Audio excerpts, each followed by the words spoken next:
Hello everyone, this is our second video for lab number 3 for 2.3, our sheet metal repair. Again, thanks for sticking with me. If you've made it this far, you should have a piece of sheet metal, supposedly, that looks something like this.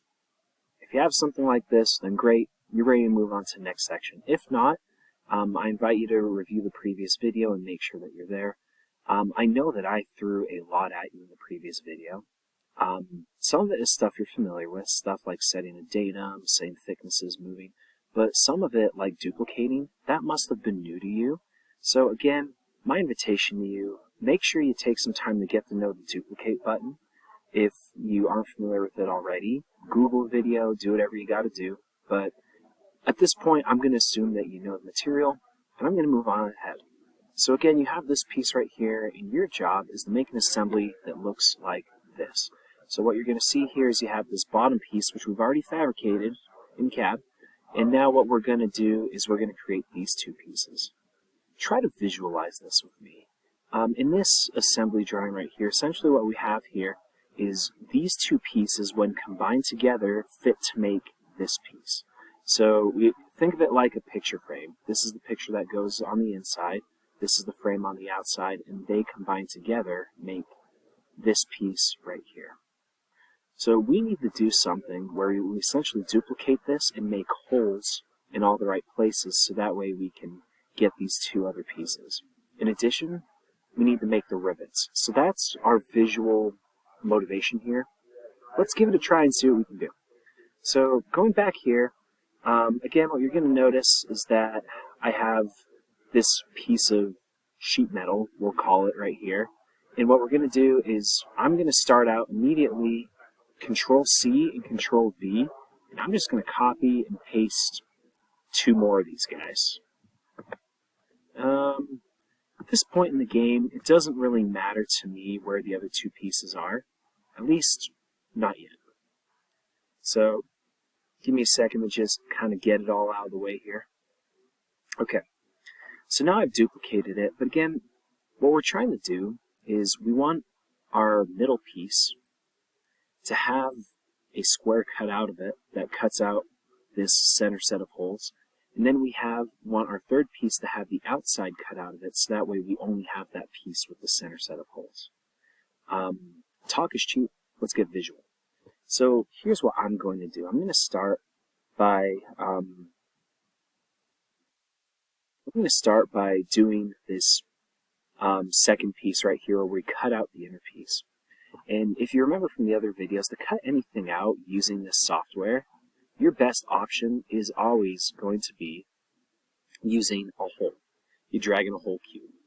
What I'm going to do is I'm going to make some adjustments on the dimensions over here. I'm going to do this as 0.875 inches. I'm going to do this as 0.875 inches. And I'm going to do this as 0.045 inches.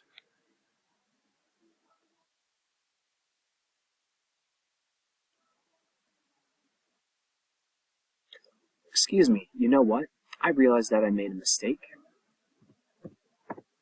Disregard that. Do Control-Z, do whatever you gotta do. I'm actually going to change it. And again, mistakes happen all the time, and I'm not going to edit this out of the video because I want you to know that even I, as the teacher, make mistakes, and that's totally okay. So just stick with me, be patient. I promise I will get you to where you need to be. So again, if you click here, I'm going to change this dimension to actually 2 inches. I'm also going to change this to 2 inches. Zoom out a little bit. And then I want my thickness here to be 0.045, the exact same thickness that we made for the holes. And what I'm going to do, if you take a look over here, is I'm going to drag this hole that I've made over to, basically, I want this to cut out this part so we have our second piece. Essentially what I'm trying to do is I'm trying to make this little picture frame piece in the middle. So again, follow me. What I'm going to do, this requires precise coordinates, and what I'm going to do is once you have your hole dragged in, change your coordinates, again using these green axes right here, and make sure that your X is 0.875, and that your Y is also 0.875. Once you do that, you should have what you're looking for. to drag, click, merge, and you have exactly the piece that you're looking for. So again, we have our first piece of sheet metal, which looks like this. We have our second piece of sheet metal that looks like this. And then we're going to create our third, which gets the guts in the middle. So how about I just drag this, get this out of the way here, and I'm going to drag this third piece in. I'm going to get it at 0 on this corner and 0 on this corner. Okay, very good. So now that I have my pieces here, there's one more thing I need to do. So to make the holes necessary to get that inner piece, what I'm going to do is I'm going to create another hole, just like I did before, but I'm going to make a few adjustments here. So what I want to do is I want this dimension to be 0.875. You see that we use 0.875 a lot. I want this dimension to be 3.75. And then I'm going to keep my thickness the same at 0.045. And I essentially have something that's going to look like this. Drag it into place so that it doesn't get in the way. Now watch what I'm going to do. I'm going to use my duplicate function that we've used so many times before. I'm going to do duplicate. Then I have a new thing right here. You see this curvy arrow? This is called the rotate tool. What I'm going to do is I'm going to click and hold and watch. It rotates in increments of 22.5 degrees. And I'm going to rotate it to a 90-degree angle. So now I have this cross-looking thing over here. I'm then going to just drag it up so the corners overlap right here. And I'm essentially going to do that. You with me so far? Essentially, we're trying to make a whole version of this right here so we can cut out the outside and keep the inside this time. So if you're visualizing this with me, go ahead and let's do the same thing again. We're going to duplicate. We're going to rotate to 90 degrees. We're going to drag this into place. Make sure it's all snapped in. That looks good. And then let's do that one more time. Duplicate, rotate, drag into place. And now you have a picture frame that's made out of holes this time instead of out of things.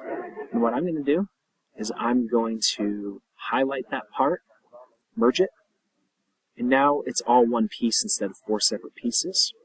And then I'm going to drag it into place. I'm going to make sure that I have everything set up right. So I want this coordinate to be 0. I want this coordinate to also be 0.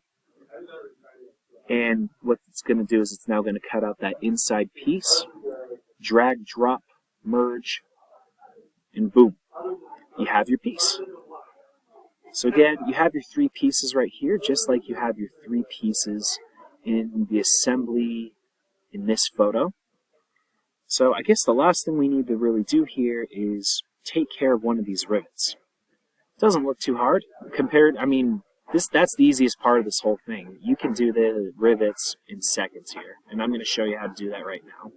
So if you take a look over here, I'm going to drag myself into the middle here so you can see Tinkercad allows you a lot of different shapes that you can play with. I'm going to drag in 2 shapes that look to me to make a really good rivet. I'm going to drag in a cylinder for the shaft, and I'm going to drag in for my head a half sphere.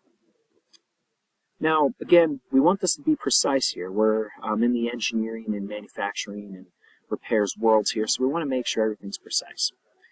So I'm going to go back to, let's see, here we go. I'm going to go back to my information here, and I know from previously that for these special type of rivets, we have 1/4 inch in length, 1/8 of an inch in diameter here, and 1/4 inch of 1/8 of an inch diameter for the shaft, and for the head, 1/4 inch diameter with 1/4 inch diameter length. So that's what we're looking at. Again, I have this all here from the manufacturer's website. So I'm going to replicate this over here by just doing the same things that you already know how to do. You don't need me to teach you this. You've got this already. You're on fire. So I'm going to change the radius of this cylinder to 0.125. I'm I'm going to do the same for this diameter right here, 0.125. And then I'm going to change my thickness here, my height here, to be 1/4 of an inch, like it said in the specs.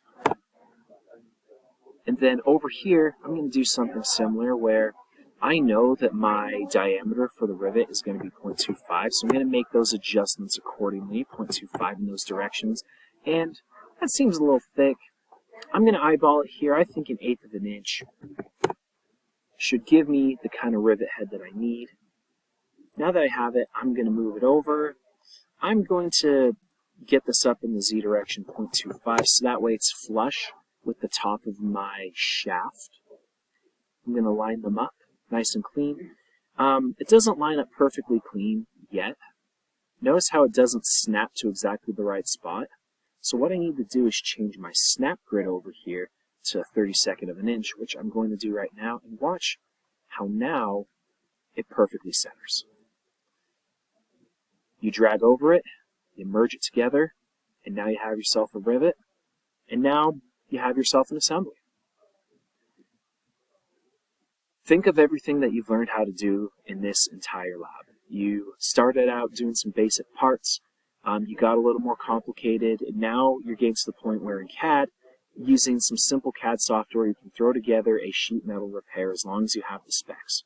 So, again, in the real aviation maintenance world, you may not do a lot of CAD, but this exercise is really designed to help you understand what other people you work with go through. You're going to often work with designated engineering representatives, engineers, and they are going to, in turn, what's going to happen really in the field is that if you have to propose a repair, especially if it's a major repair, you got to sketch it up, especially if you can't find it in a repair manual.